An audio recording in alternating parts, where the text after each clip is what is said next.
welcome to the WWF Event Center. Usually I am joined by my co-host, His Lordship, Lord Alfred Hayes. But unfortunately, Lord Alfred suffered a wiener injury. Lord Alfred, is that you? No, okay. I thought I could hear Lord Alfred. As I was saying, folks, Lord Alfred suffered a wiener injury. I can hear something in my headphones. Can anyone else hear that? It's like laughter. Keep it down back there, guys.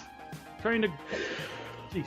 Anyway, as I was saying, Lord Alfred suffered a wiener injury. I can't work like this, okay? I need silence while I work. Okay?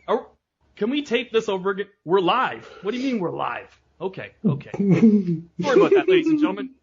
We're having some kind of signal problems, and I guess we've got some kind of a crossed wire. But Lord Alfred, his lordship, did suffer a wiener injury sometime leading up to this particular edition of WWF Event Center. A lot of people in the locker room, the superstars, are saying that it was a rib gone wrong. And you know how Lord Alfred loves to pull out his wiener. We wish... Oh, boy. Just keep going? Okay.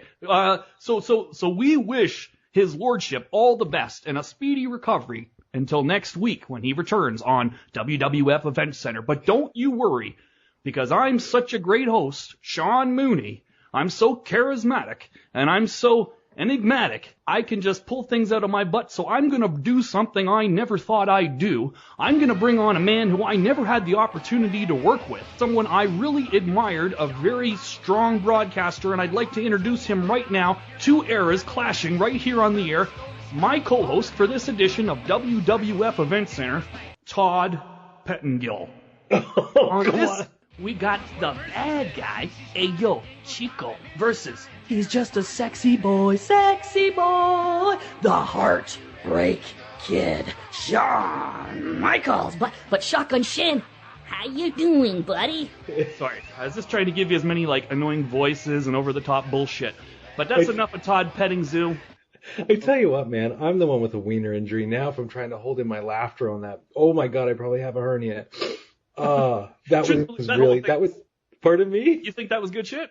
I for a moment there, I really thought it was them. I didn't realize it was you. I thought I was the one with the crossed wire. That was crazy. Okay, because I was going to suggest we leave the whole thing on the cutting room floor.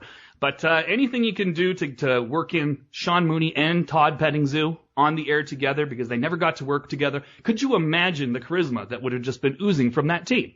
I think reality as we know it would have collapsed. You got that right. So let's get to the professionals. Let's get to the guys from the now, Shan. The current broadcasters. None of these old hacks. No disrespect, Lord Alfred.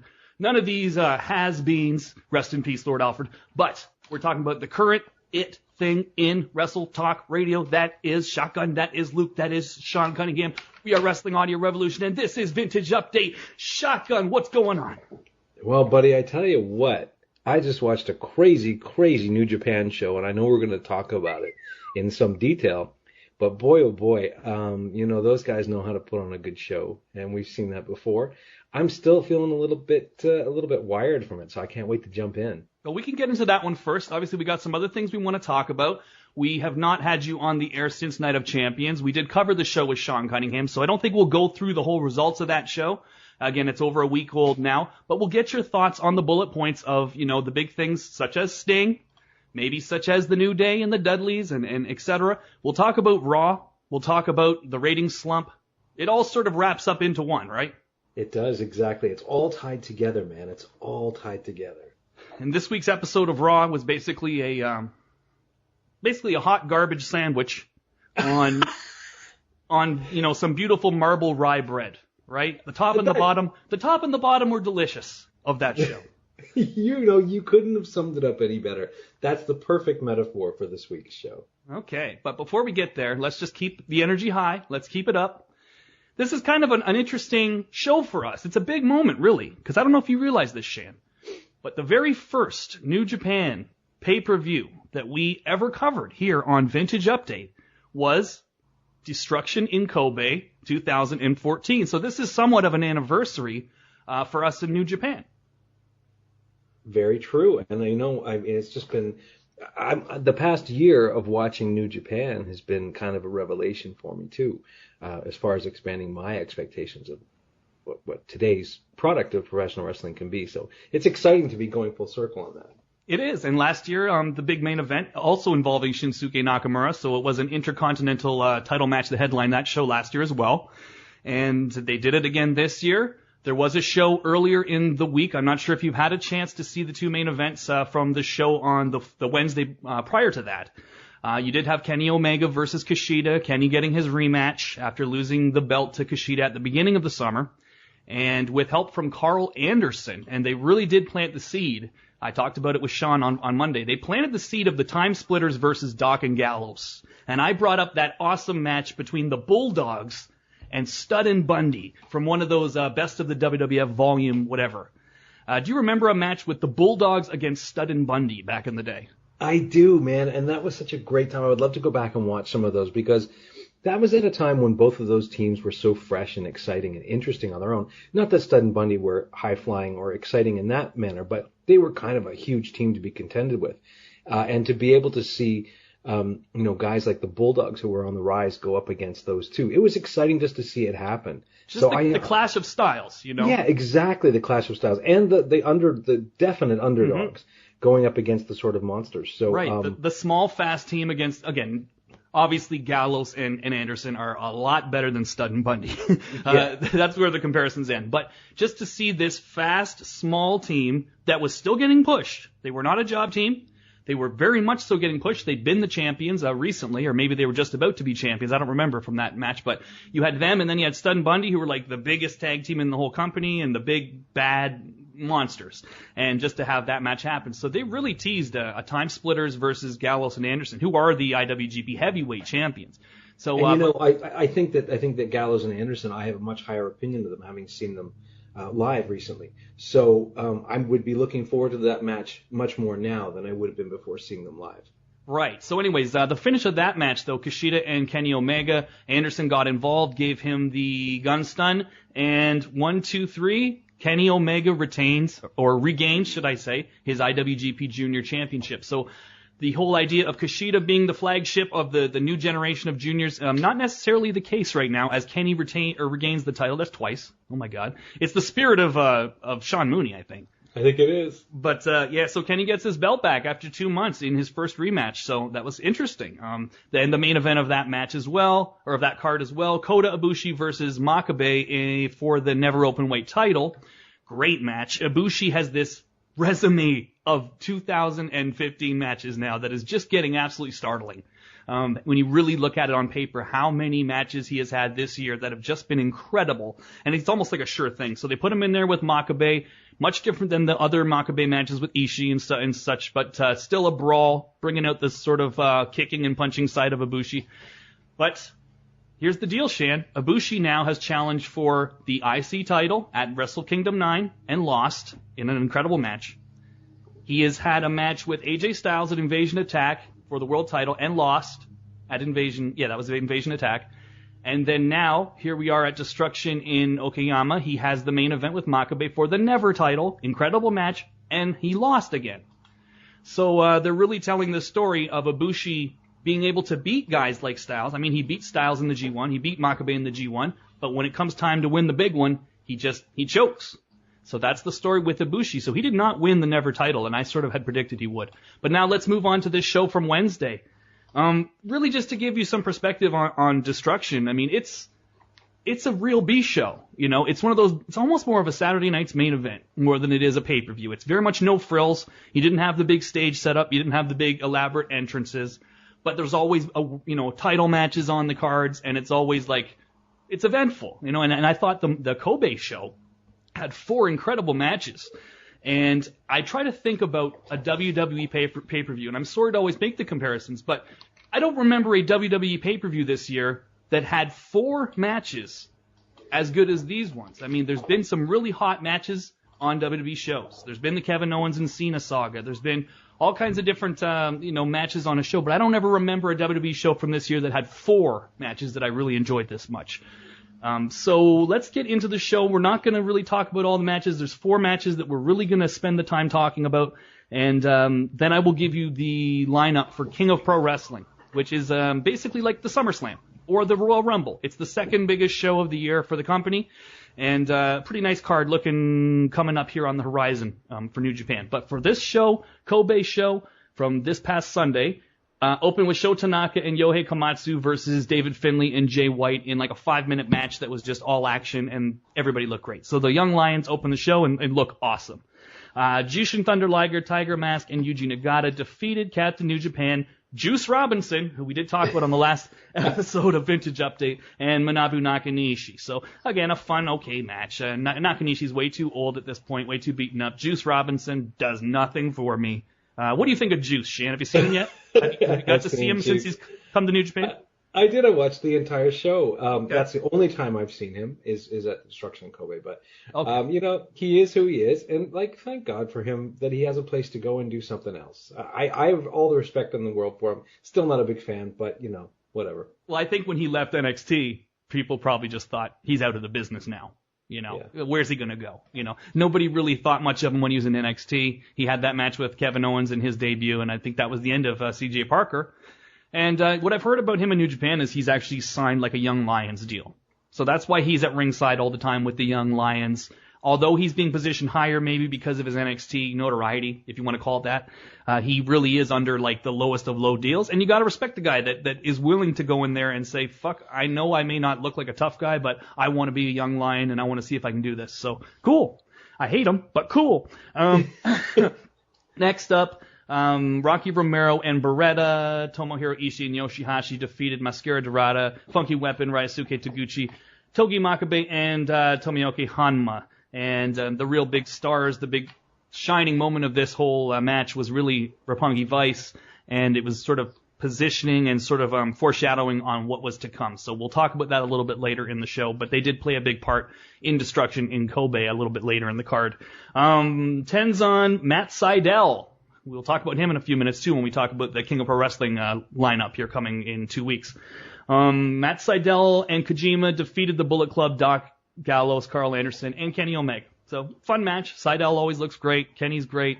And there's going to be a pretty darn fun match involving those two coming up. And then next is a match we're going to spend a bit of time talking about. We've really been anticipating this one, both of us. And I thought it lived up to the expectations. Tetsuya Naito versus Katsuyori Shibata. Shan, the floor is yours. You go first. Prior to the show that we saw over the summer, the live New Japan / Ring of Honor show, I'd always thought Naito was obviously a really capable wrestler, but I couldn't understand why he was always fluttering around near the top of the card. Having seen him live as a face, well, sort of a face, I realized how incredibly entertaining he was. And since his heel turn, he might be my favorite guy. And I'll say that with just a bit of hesitation because I'm such an insane Nakamura fan and a few other guys that are up there too. But he is right up there near the top of my favorite guys and certainly my favorite character in New Japan Wrestling right now. His kind of ineffectual, disinterested, disrespectful kind of, he milks every reaction from the crowd. This guy is a master of crowd reactions. I don't think I can see anybody else in the game today that can play a crowd the way that Naito does. I love his gimmick. I love his kind of blasé, I can't be bothered. His kind of I can't be bothered gimmick is absolutely brilliant. On most people it would seem cheap, but on him it's perfect. And this match had such a build going, and Shibata was so crazy to get his hands on Naito. And certainly, this match, it should really be analyzed for booking purposes because they kind of gave us everything that we needed out of this match. Shibata got to just thrash Naito, and yet Naito came away with a strong victory, although, gave him 2 low blows in order to get it. It was certainly a great sort of beginning to this feud. I'm assuming it's going to go on a while longer. I find it hard to not cheer for Naito because even though it kind of ruins the gimmick if you do, but because I just think he's a master. Absolutely crazy about the guy. I know what you're saying about him as a babyface, and this doesn't happen a lot in New Japan, But there was a bit of that John Cena thing with him maybe a year or two ago. I think 2013 when he had won the G1 and he was going to go in and face Okada. And the fans were kind of turning on him. And it's because he was kind of corny, you know. And that's, I think, what you were sort of hinting at. It's you saw him, and yes, he's a great wrestler. There's no way anyone can sort of downplay his actual skills in the ring. But just his character was like something that felt like it should be in some kind of J-pop boy band. Super corny. He's always smiling and just everything. And I think a lot of the fans in certain areas anyways, when they would be like, say, like Osaka, for instance, that was a crowd where the males would really turn on him as a babyface. And that's something that doesn't happen a lot. So you'd hear a lot of the boos for Naito as a babyface around 2013 and into 2014. And the heel run has just been excellent. You brought up the whole blasé disinterest. It's funny how we can sort of balance that with all of a sudden being very interested in being extremely cruel.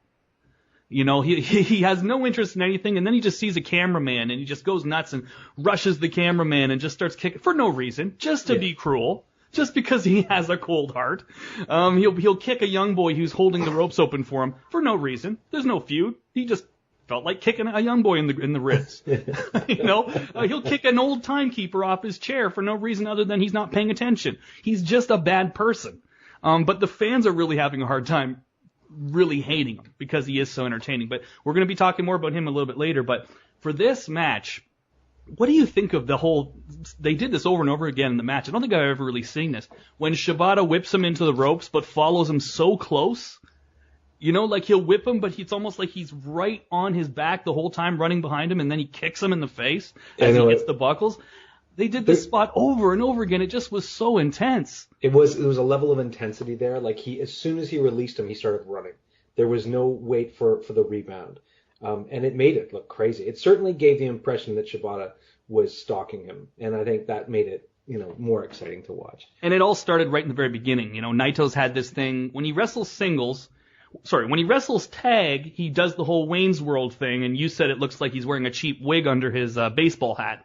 And just looks like such a goober. But that's his tag look. When he's wrestling singles, he wears the full black suit, and he wears that chrome mask, which this time had a big smile on it, which I thought was a nice little twist for the big show. But he comes down, and the whole thing he's done in his singles matches is he takes forever to get undressed. Like you say, he's completely disinterested, completely blasé, in no rush, doesn't care how much time he wastes. But for this match, he's getting undressed, and Shibata's starting to get in there and be like, I'm coming for you now. You better get ready. So, of course, Naito, thinking he's so clever, just sort of steps out and goes onto the apron. Shibata just runs at him with the craziest, like, straight kick right to the face, knocks him off. Okay, match is started. And from there on, it's, whipping him into the guardrails, but following him so close behind, you know, and then just leveling him, just completely stiff. Whether you're talking forearms, whether you're talking chops, whether you're talking kicks, just a complete brawl. So intense. Naito getting the upper hand from time to time, always using, you know, cheap methods to do so. But yeah, like you say, a couple low blows later, and Naito hits his new finish. And I love that finish, by the way. Yes, and it's one of. Sorry, go ahead. Because when he puts it on, I'm never quite convinced that that's what he's going for until he's almost hit it. I love the way he throws it on, and I love the way that the move itself plays itself, but it surprises me every time. So yeah, cool. It's true. You don't always see it coming, and then it ends with a lot of impact, you know, which is cool. The first few times he did that finish, like I think it was in the G1 that he introduced it, it was like people didn't react at all, but now they love it. So it's over. That finish is over, and Naito's over, and it felt like, by God, this feud can't be over. But knowing the way New Japan does things, and when I tell you what the lineup is for King of Pro Wrestling, it's not going to be on the next show. That's for sure. It's going to be down the road, the next match. But they're going to keep this thing going, I would hope. I would hope, yeah. Yeah, it was just amazing. To anybody there that sort of just hears our podcast and, you know, I don't watch New Japan, but this is kind of sounding interesting. And I was like that. You know, I would hear a podcast and they talk about things, and I kind of zone in for most of it, but then you hear that one thing, it's like, I might want to see that, actually. Check this one out. Destruction in Kobe, Naito versus Shibata. That is the match you want to see if you're just starting to get into New Japan, because, man, it was something totally different. And WWE just doesn't book intensity in a feud the way that they have done with these two. Just doesn't happen. I don't know that it happens anywhere in the world. But let's go on with the card and get through this. Next match was another multi-man match. Kazuchika Okada, Kazushi Sakuraba, and Toru Yano versus the Bullet Club, AJ Styles, Cody Hall, and Tama Tonga. And, of course, Okada, Sakuraba, and Yano getting the win on this one. Sakuraba pinning Cody Hall, sorry. So, really what's just being built here is the main event for King of Pro Wrestling. AJ versus Okada for the title, rematch. So that's really the whole purpose of that match. And it wasn't their pay-per-view to headline with a world title, so that was all you get for AJ. But New Japan does the multi-man matches so well that it's not like a WWE pay-per-view where they throw a bunch of guys together and you kind of go grab a sandwich or something because you knew nothing was going to happen. I still love the multi-man matches, even though, we talked about ahead of time, these are the matches we're going to focus on. So I certainly did go in and make sure I paid really close attention to these 4 matches we're covering. But as soon as I was done, I went back because I didn't want to miss any of these multi-man matches because I always find them so entertaining. So if you're getting into New Japan for the first time and you see one of these matches set up, don't just, go grab a drink. Sit through and watch it because they're almost always really good and they're always booked in kind of an interesting way. So I'm into that. Right. And when it's on a show like this, it's not a throwaway. They're building something. They're trying to get you into something. There's going to be something happening in that match that's furthering a storyline. And, Okada and AJ were awesome. We've talked about it. These guys have unbelievable chemistry. But if you notice watching that match, Shan, it was very, very short intervals where they would be in the ring together. Just enough to where you're like, oh, I want to see, don't tag out. That's what you want. When you're building a big world title match and you're doing multi-man matches to sort of build it up, you don't want to give away too much. You want to have it so you have a few minutes of awesome action and then they tag out and you're kind of completely blue balled by the whole situation. So that was awesome. Really, it was. And those guys are always incredible whenever in the ring together. One last thing too about the Shibata match that kind of needs to be referenced. And when we talked about this feud maybe not ending, hopefully not ending. It didn't seem like it was if you look at the way that match, post-match, what went down, because Naito does all of his usual BS and harasses the cameraman, shakes the camera, does all this stuff, and then he goes and sits on the ramp in a steel chair and folds his arms behind his head like he's on vacation, right? Yeah. And you don't even see Shibata coming out of, you just all of a sudden, Shibata comes running down the aisle, you just see his back sort of come in front of the camera, and he just kicks Naito right off his chair. So that was the end of that match, the post-match, which actually was just incredible too, because you just didn't see Shibata really coming and getting any revenge at that moment. It felt like the match was over, it's about to fade to black, go to the next, video package or whatever. But instead, here comes Shibata and kicks Naito right off his chair. So that feud must continue. But that's not the end of Naito on this show either. It's not the end of Roppongi Vice. Let's talk about this match, Shan. The return of Alex Shelley to New Japan, teaming with his former partner and former IWGP Junior Heavyweight Champion, Kushida. The Time Splitters back together to take on Red Dragon. We talk a lot about these junior tag matches. This one felt a lot different to me, and maybe it's the fact that the Young Bucks weren't in it. We love the Young Bucks. It's nothing against the Young Bucks, but there's times in those 3-team matches that it kind of just feels like a bunch of moves happening, and it kind of feels like a bunch of guys out there just having fun. And with the Bucks, and to their credit, they do make every match fun, but they do, just by default, tend to add a little bit of comedy to the match. Mm-hmm. And this was not a comedy match. No. This was an intense, kind of a dream match in a lot of ways. Is there a lot of history between these two teams? Because I had not seen them fight before, I don't believe, and they had incredible chemistry. It really was a British Bulldogs against Hart Foundation type match. Absolutely. I can't tell you that they've had many matches, just the two of them. I know they've been involved in a lot of the multi-man matches, even at Wrestle Kingdom 9. Yeah. They had that 4-team match. They were both in there. But, you don't see these teams. If they have done it, it hasn't been very much, and I can't really tell you when it was. I can't remember it. I don't even know that, actually, I don't know that it's happened in New Japan at all. So who knows? Maybe it's happened in Ring of Honor. But yeah, much different. We just had reached that point, I think, with some of those, multi-team junior tag matches where I would ask you, Shan, what'd you think of the Young Bucks match? And you'd be like, it was a Young Bucks match. It was good. It was fun. I was entertained the whole time, but it was a Young Bucks match. This one felt like there was more heat to it. And yeah, it was more serious, and that's a perfect comparison. Oh my God, the Hearts versus the Bulldogs. This was the modern equivalent of that. And how did you think your boy Shelley looked coming back off injury? I think he was good. I was so glad. You know what though? I was just so happy to see him back, because there certainly was the impression there that he could have been out for a lot longer, or even possibly. I read an interview with him saying that there was talk that he wasn't going to come back at all. Mm-hmm. Alex Shelley, like I've said a million times, and some people cross their eyes when I say this, but one of my favorite guys of all time in wrestling, just because he has a style that shows he's been all over the world.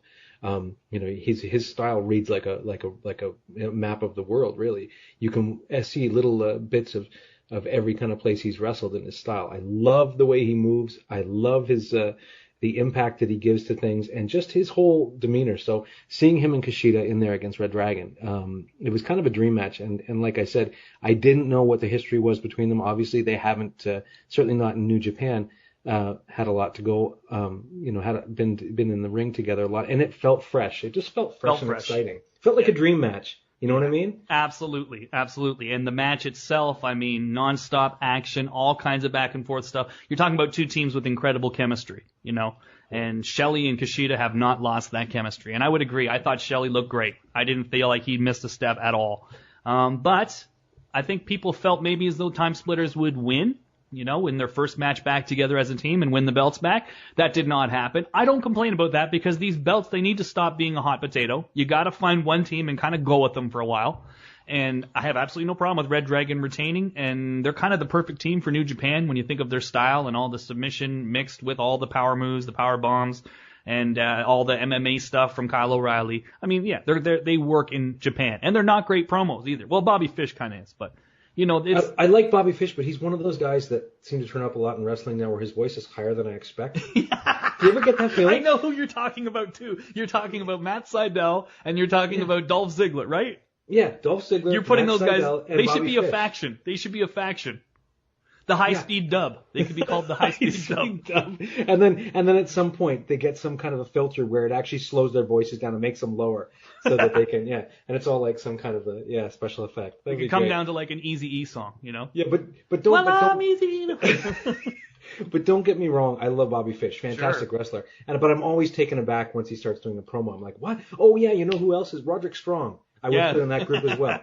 He starts talking and I'm like, what? Wait a minute. It's true. And it may be something that will always hold those guys back. Maybe that's what's holding Dolph back. I've felt that way for a while. People want to make all these excuses or reasons why Dolph Ziggler's not been pushed to the main event, etc.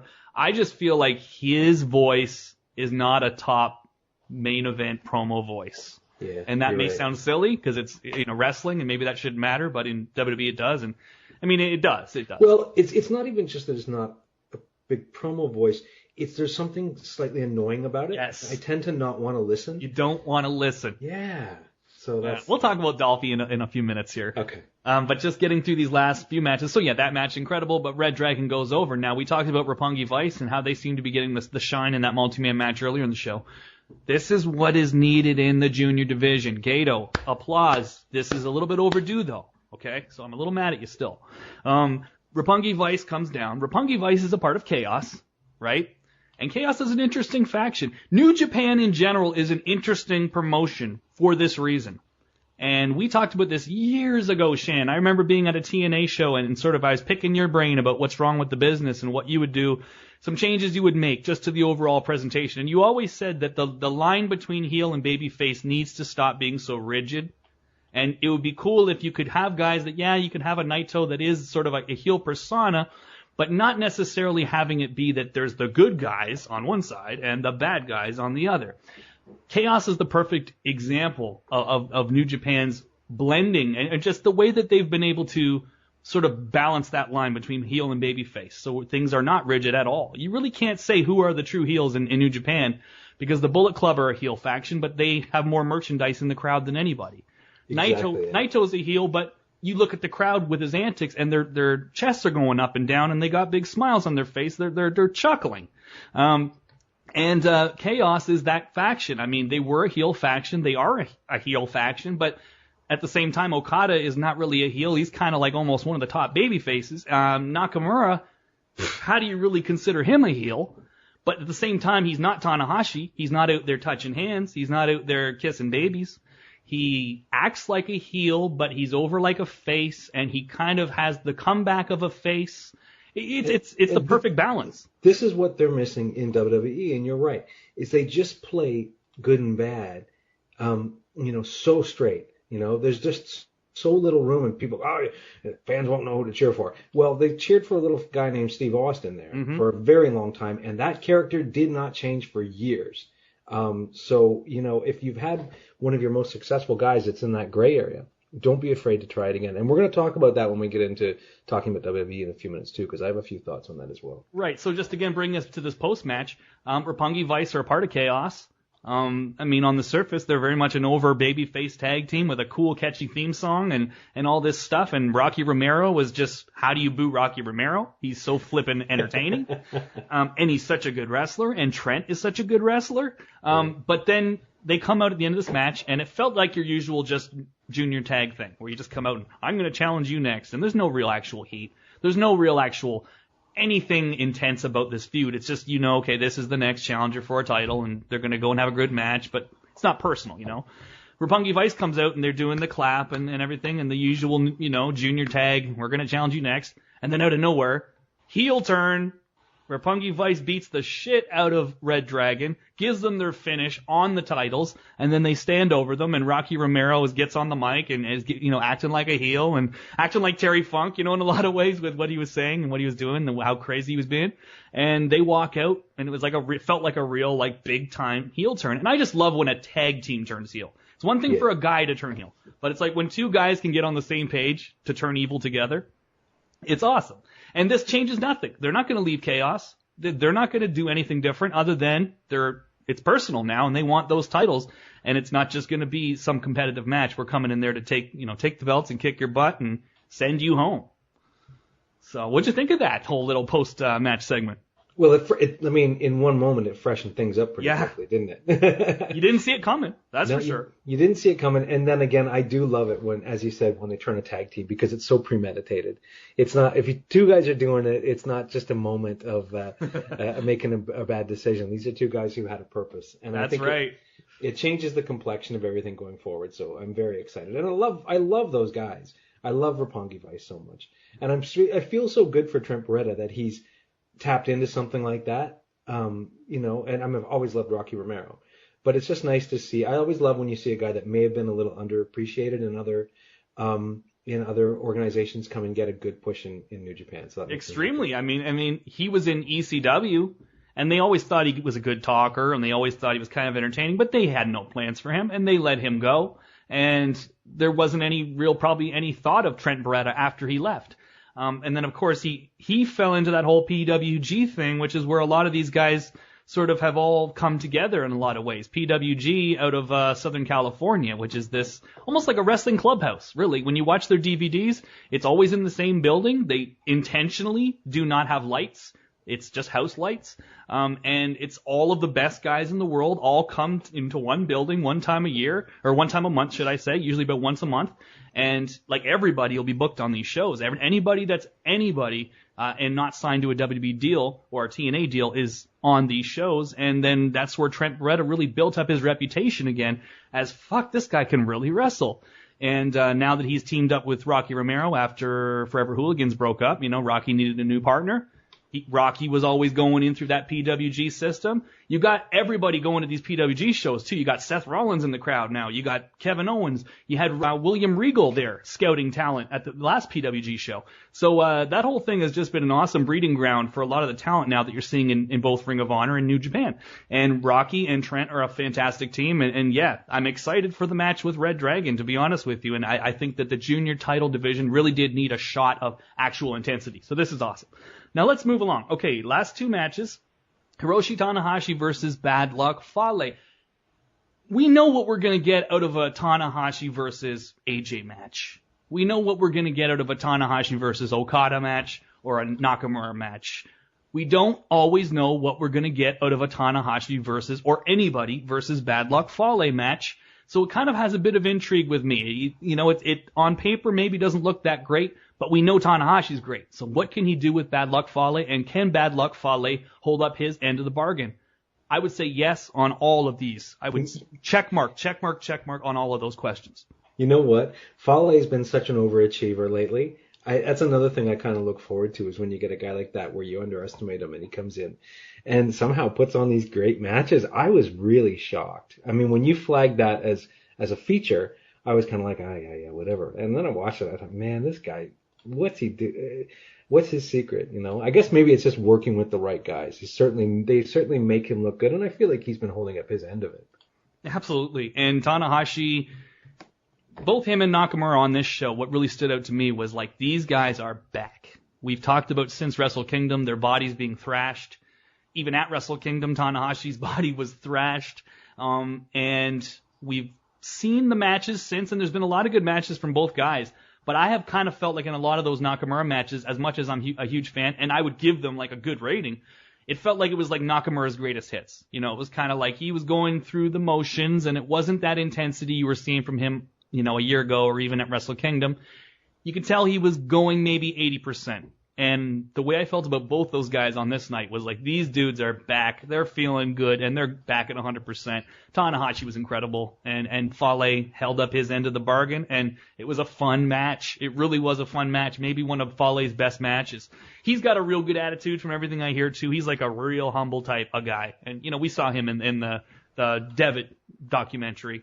Kind of a sensitive guy, like a very humble, sensitive dude, really. And so that's really helped him out in New Japan. And he was so green when he came in, oh my God. But he's had the right guys working with him, and he's had the right attitude. So he's learning, and he's getting better. And with a look like that, I mean, you've got something, Yeah, exactly. So that match was fun. Tanahashi's been doing the babyface thing. What do you think of him carrying around the briefcase? A blatant lift, but that's okay. Yeah, that's fine. I mean, I don't know. I'm all right with it. I mean, I love Tanahashi. Tanahashi was one of those guys where when we first started watching, and you said, he's sort of like the John Cena of New Japan, but better, obviously. And I had that feeling toward him for the first little while. I was like, he's just kind of too nice, too over, and something about it turns me off. But man, I love the guy now.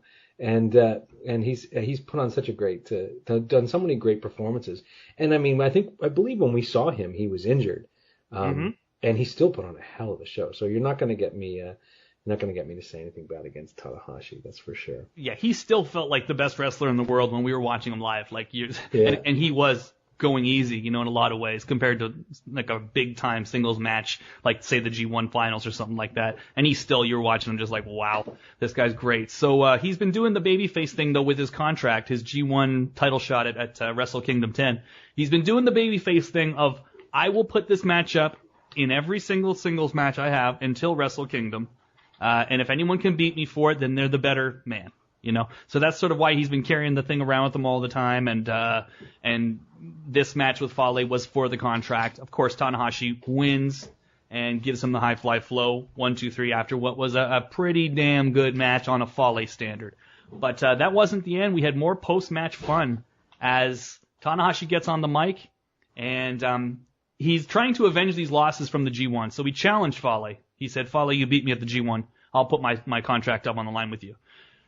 Now he wants to avenge his loss with Naito. So he gets on the mic and says, Naito! And Naito, after a nice long delayed Naito pause, eventually sort of slinks his way on down to the ring. And again, acts very disinterested, very blasé about everything. But Tanahashi challenging him to King of Pro Wrestling, and he's going to put his contract on the line. And as much as it seems like a given that Tanahashi is just going to win every match until Wrestle Kingdom, when he's in there with a Naito, it's a little different than when he's in there with a Fale. Because, of course, Fale is not going to win the contract and go on to Wrestle Kingdom in the main event. But Naito, this year, with this gimmick, can't rule it out. So that's pretty cool. Anytime those guys get in the ring, it's a phenomenal match. So that really does boost the card for King of Pro Wrestling. I'm pretty damn excited about that. Yeah, me too. Well, it gives it some relevance there, and again, the unpredictability. And I could see Naito doing it. I could see Naito totally doing it. And then him moving forward, but still maintaining some kind of a feud with Tanahashi over that. So, and if not Naito, then maybe somebody else. Maybe Nakamura. I have no idea. I mean, I don't rule out the idea of Gato, doing the switch on this one. But same time, Okada and Tanahashi really is the biggest story, makes the most sense, and it's two huge stars. So that's going to be a cool match, though, at King of Pro Wrestling. Now, main event was a doozy. We've talked about Shinsuke Nakamura and his quest, I guess you'd say, to regain the IWGP Intercontinental title. He lost it to Goto, and then had the rematch with Goto and lost again. And then in the G1 was able to get a clean win over Goto, which earned him this shot. Yeah, this was their best match yet. I've watched them all, and this was one for the record books, I think. Well, I tell you, I think, when Goto won and took it, I kind of figured, well, they're going to kind of do the obligatory rematches and, play through to at least make Nakamura look relatively strong while putting Goto over. And I kind of figured Nakamura was on to something bigger and better. Although, let's say this, and I think you'll agree with me, Nakamura elevated the IC Championship to be as important as the World Championship, which is something that I think, was so beneficial, not only to him, but to the company in general. So seeing that Nakamura's come back and taken it, and I love Goto to death, don't get me wrong, but I think we both said he was not the charismatic champion that Nakamura is. I was a little bit surprised Nakamura won it back, but by golly, what style he did it with. I mean, these two guys Goto's nowhere near as big as Nakamura. I don't know how he compares in weight, but certainly not in height, but yet somehow Goto still looks like the more imposing of the two. He has an intensity to him that he kind of looks like he's going to take Nakamura's head off. So I don't get tired of watching those two guys fight. No, yeah, I would say Goto is thicker than Nakamura. He's got broader shoulders, and yeah, he hits extremely hard. In fact, a lot of people within the company have said that the two hardest hitters in the entire company are Shibata and Goto. So when he's in there, he's got those thick arms and the thick forearms, and everything just looks like it hurts. But I just thought this was crisper than a lot of their other matches, and I really did feel like, Nakamura, the man is back 100%. He's back to being, the guy that we all said is the best wrestler in the world and the best character in the world. He just seemed inspired. He seemed like his body was feeling good. My favorite thing he does is and it's like his babyface thing he does now, is when he's about to do his big comeback, he'll do his pose where he goes, bridges on his back and everything like that. But right before he does, in English, he says, come on! The guy's just great. And they just had an incredible match. I mean, what can you say? Like, everything looked good. Everything looked hard. There were no moments in the match that were dull. There were no moments in the match where you were kind of looking at your watch. It really was one of those matches that you got to keep watching. And if they hadn't have had so many goddamn good matches in New Japan this year, you'd probably say this was a match of the year candidate. Oh, in any other promotion at any other time, you most definitely would. It's getting ridiculous. It's getting ridiculous that a match like this isn't making that list. But anyway, it was awesome. And then after Nakamura wins the belt back, he does his little promo again, is interrupted by Carl Anderson, Doc Gallows, and Carl Anderson got the win in the G1 versus both Goto and Nakamura. He got clean wins over both in the G1. So it naturally, in typical Gato fashion with his G1 booking, has set up yet another challenger. And it will be Anderson versus Nakamura coming up here, not at King of Pro Wrestling, but the next show that they do. So that's going to be interesting as well. And I don't anticipate Anderson will win. I also feel like this could be a pretty easy bridge to AJ. So we'll have to wait and see. But again, a really good show. And this is like a B pay-per-view. This is not one of the important shows of the year. And really, again, 4 matches. I don't remember the last show from any company that had 4 matches that I enjoyed this much on one show. So, I agree. That's pretty incredible. And plus the nice surprise at the end with Nakamura. Maybe it wasn't a surprise to some people, but to me, having Nakamura end the show, having regained his title, I think put a nice little exclamation mark on the end of it. I'd say it's about 50-50 from people I've heard. A lot of people were surprised, and a lot of people had predicted it.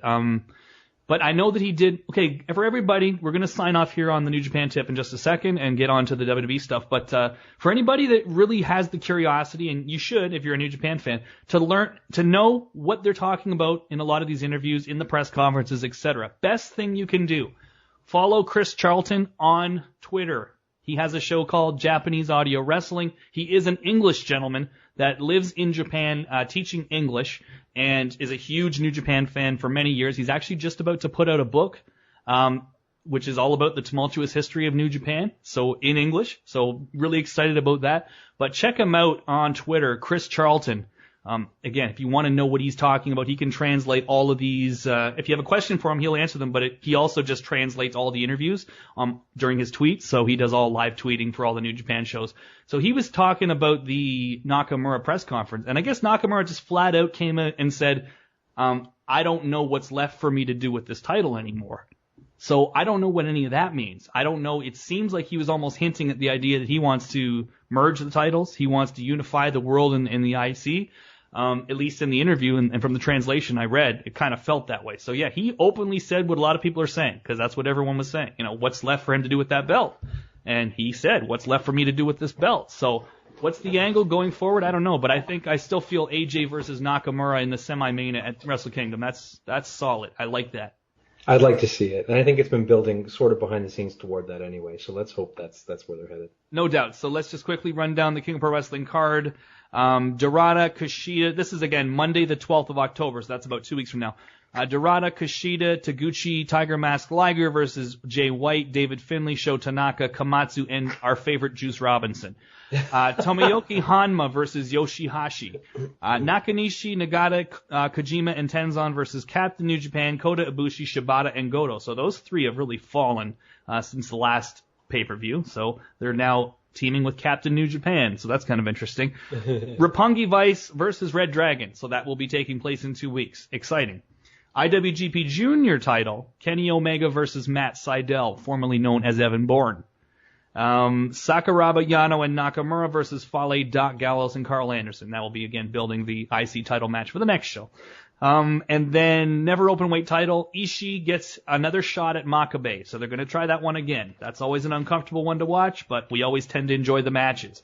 And Tanahashi versus Naito. Tanahashi putting up his G1 contract for the shot at Wrestle Kingdom 10. So who knows what happens there. And in the main event, of course, Okada versus AJ Styles. So been a lot of fun talking about all the New Japan stuff. We'll be back in 2 weeks to talk more about those shows. Shotgun Shan will be here to do his exclusive coverage with me. So very excited. But Shan, we have not talked since Night of Champions.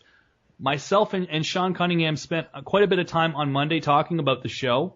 And one of the things that really seemed to be brought up a lot was the fact that Sting, although it's very unfortunate what has happened, and we can maybe touch on that as well regarding his injury, but that guy put on, for his age, a hell of a performance in the main event of Night of Champions.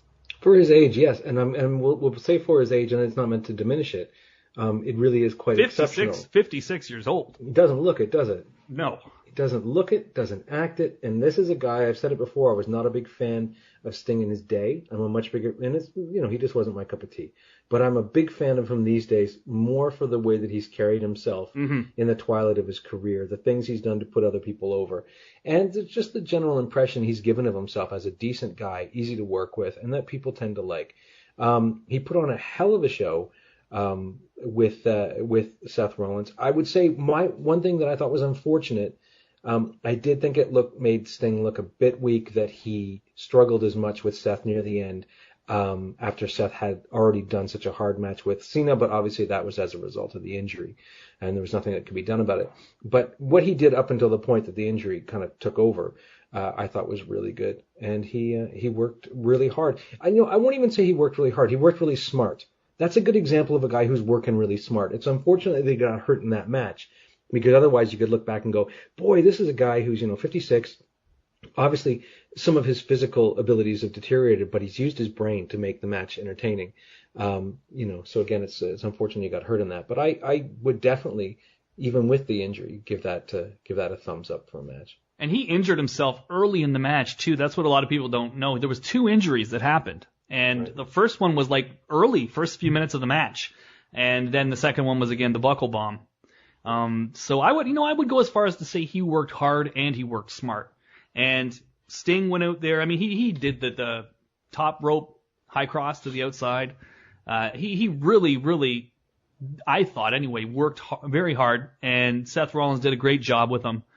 And I thought Sting too, just the way he talked about it afterwards when he addressed the whole injury and everything. The guy's a class act. I mean, that really does shine through. This guy is a class act. He took 100% blame for it. He said it wasn't Seth in any way. He said, I took it wrong. I'm dealing with it now. Sean seems to think there's more in the tank for Sting. I personally, the fact that he's dealing with the same thing that Steve Austin and Edge were dealing with, spinal stenosis, right. I would say even if he can and he wants to, you do not let him anywhere near a ring again. Yeah, I would agree with that too. I would agree. And I think WWE has to be looking now at liabilities as far as injuries go. Not liabilities as far as legal liabilities from the person getting injured themselves, but just liability toward their product. I don't think they want anybody else getting injured so badly that they have to retire, or so that they're seen as having been sort of destroyed by wrestling. I think it's terrible PR for them to have these kind of things happening. So I think it's a really good idea for them to reassess who's coming into the ring. Sting was obviously did as far better than you would have expected for his age. But at the same time, yeah, you got to be careful. And that's what I keep saying whenever Undertaker gets in the ring. I'm real nervous about Hell in a Cell. Because that can happen, folks. And that's not taking any shots at the Undertaker. But once you're at that point, especially a guy that's that big, you're going to have a lot of joint problems to begin with if you're that big by the time you hit 50. So like that tall and that heavy. And you're getting him in a tremendously physical match with Brock Lesnar, which includes a cell. I'd be worried. So I think we're going to see some changes down the road as far as who they put in and what kind of chances they take with people. When you really think about it, the Sting injury at Night of Champions was a very close call for that company. Because what do you think those headlines, like spinning out of control, would be? 56-year-old wrestler takes, and then they show that he took a power bomb into a corner.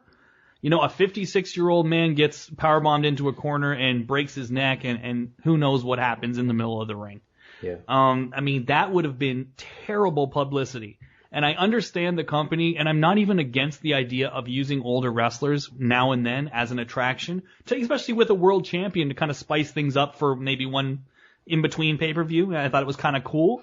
But, is it worth the risk of the headlines if somebody gets injured? And then the whole questions of why is a 56-year-old man taking a powerbomb in your main event? This is something the company really doesn't want. And Undertaker, yeah, you're right. Every single time they put him in there, heaven forbid, I love the Undertaker, but you are kind of playing Russian roulette when you consider his age, his injuries, and all that stuff. So we'll talk more about that in a few minutes. Anything else from Night of Champions, though, that you really wanted to touch on? How have you enjoyed the Dudleys' run since they've come back and the feud with the New Day? Let me say, it was nice to see the Dudleys back. And certainly I always welcome the opportunity to see them. But I have to say, putting them in against the New Day, just with the climate right now, may not have garnered them the fanfare that they maybe deserved. Because New Day is... we'll talk about it in a minute, but I think that WWE is starting to understand that New Day is a huge deal as far as freshening up the product and doing something new. And they are, as we talked about in New Japan, they tread that line so well in that they're wildly entertaining. You kind of love them, but they're staying heel in their personas. And I think that's the key to these guys staying fresh and keeping on top.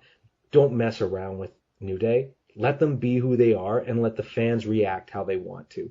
I didn't think the Dudleys got a bad reaction, but I would say, and I think you'll agree with me, that their reaction was diminished by the fact that they were in against a team that's kind of hot right now. What do you think? I would agree.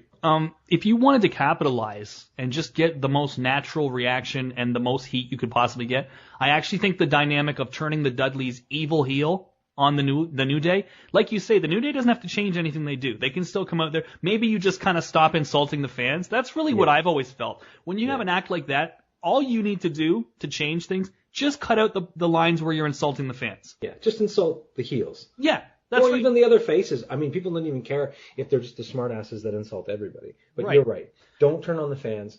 Keep doing your stuff. Be just as obnoxious, and people. I have this terrible nightmare that they're going to sterilize them to try to make them faces, and then they're right back where they all started. But yeah. That's the WWE track record. That's what they tend to do with things when they organically get over and get when they're entertaining and the people enjoy them. I feel like the Dudleys have had their little homecoming. Yeah. And I think it's time, if you really wanted to have the best dynamic possible, have them turn super psychotic evil heel, because let's face it, Bubba is a great heel.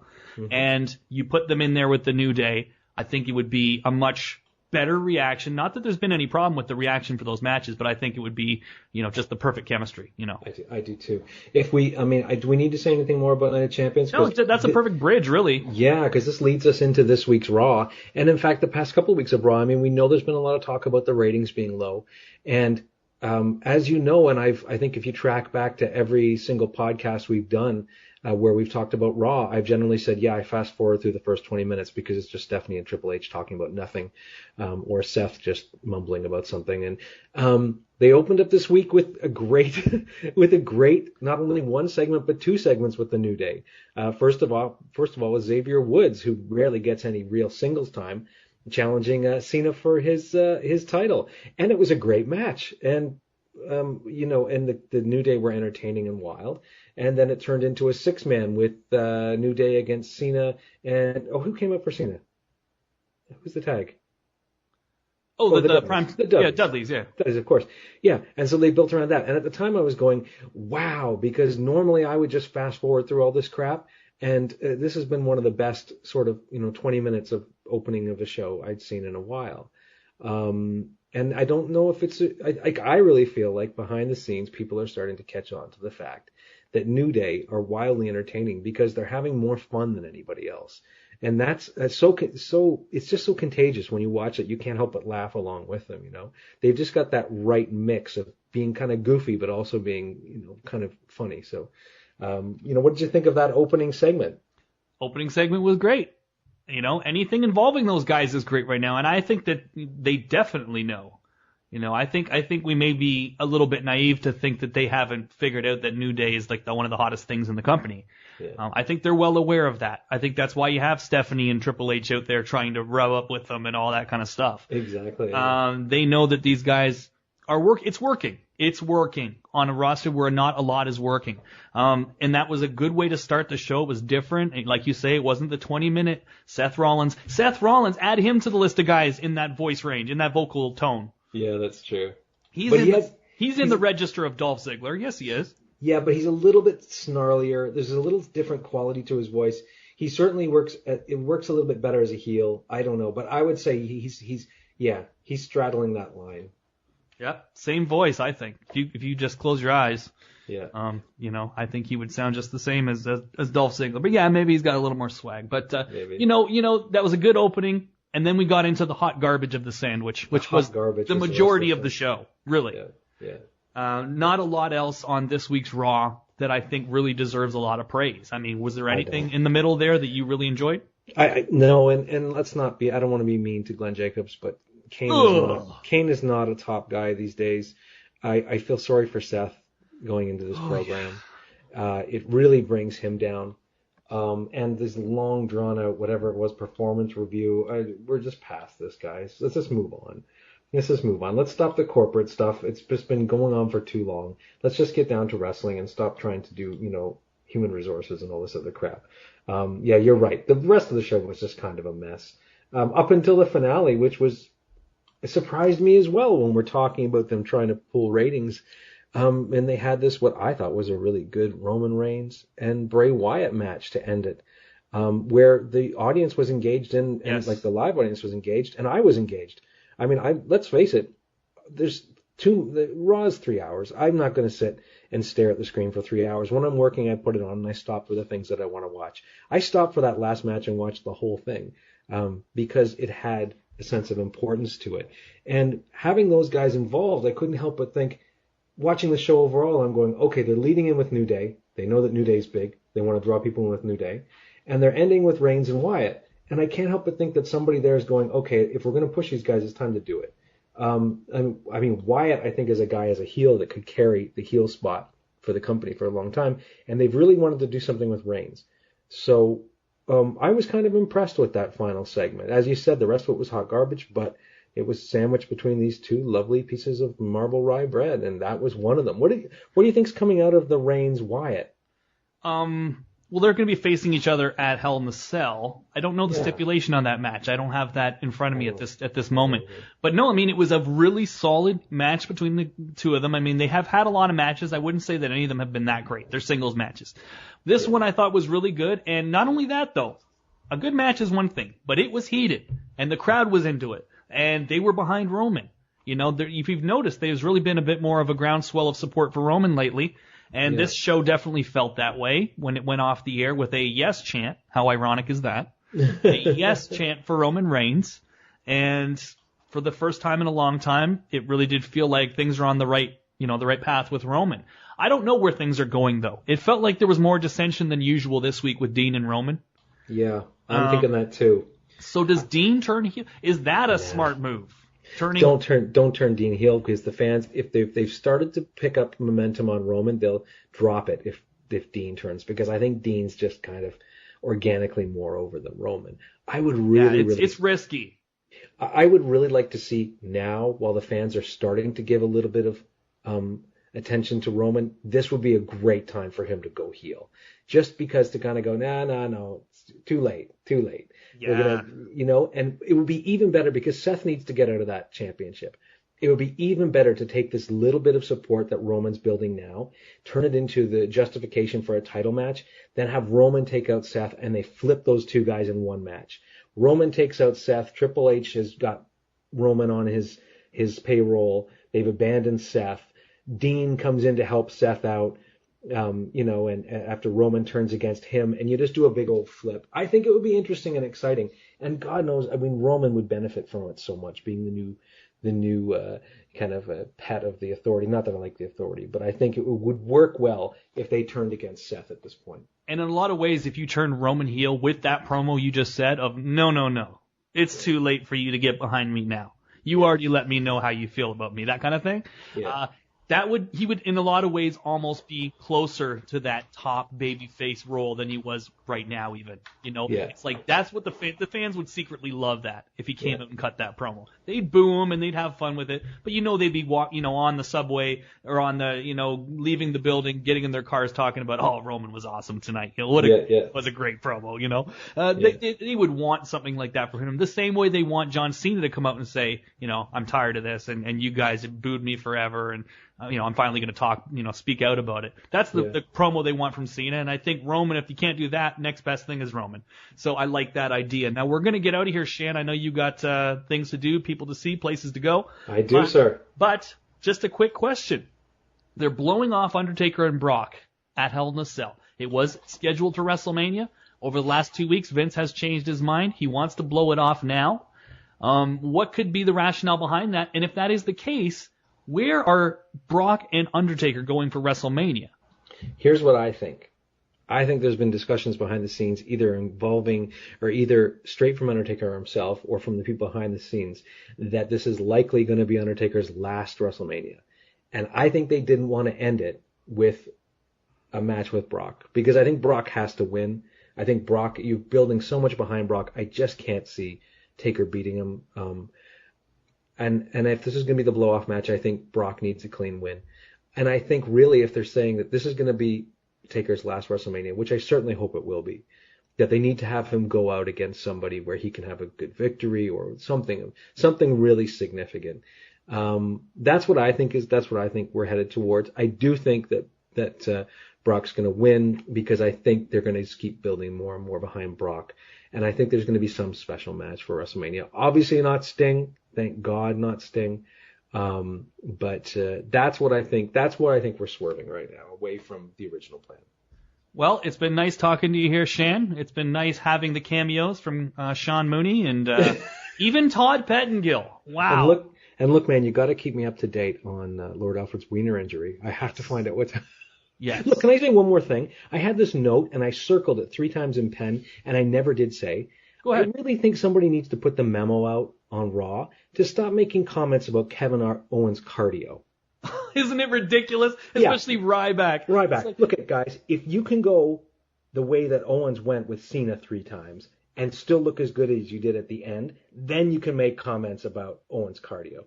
But this guy has no problem keeping up with top guys. And this guy has no problem staying in top gear for the last half of a match. So I think a memo needs to go out. I don't know if it's just Vince going, I don't like his build. Of course it's Vince. Yeah. Of course it is. That's coming straight from Vince. I just thought it was so funny. It's like, let's see you go 10 minutes, Ryback. Yeah. I find it very funny that you're the one talking about cardio. Exactly. Because when it comes down to cardio, we all know who can go a half hour and who can't. Yeah. So that's ridiculous. And I had one little note I forgot to say, and I'm going to say it right now. It involved Naito. And I think we need to go out on the happy techno, dance, Naito theme, because that just adds to the whole douchebag gimmick that he has. It used to be super cheesy as the babyface, but now that he's a heel, it's just taken on a whole new life of its own. So cue up the Naito theme music. Really want to hear that on the way out of here. But just one little note about him, and one final thing I had to get in. He came down when Tanahashi called him out at the end of Tanahashi's match. And Naito did the usual heel thing where you walk down to the ring, and then usually what the heel does is he stops, he pauses, he looks around, and then he very slowly walks back the other way. Naito's got his own style, Shan. He walks, let's say he takes 15 steps forward, all at the same pace, all in the same rhythm. But then the 16th step, he just changes directions. He doesn't stop. He doesn't pause. He doesn't give you any indication that he's going to cower and back out of the fight. Nope, he just, on his 16th step, he just changes direction. And you hear the entire audience laugh like a laugh track. This guy rules. So it's been nice talking about him. And let's get out of here, Shan. From myself, from the Shotgun Man, we want to say peace, love, get well soon, Lord Alfred. Promotional considerations paid for by the following Wrestling Audio Revolution. How you doing, buddy? Yow!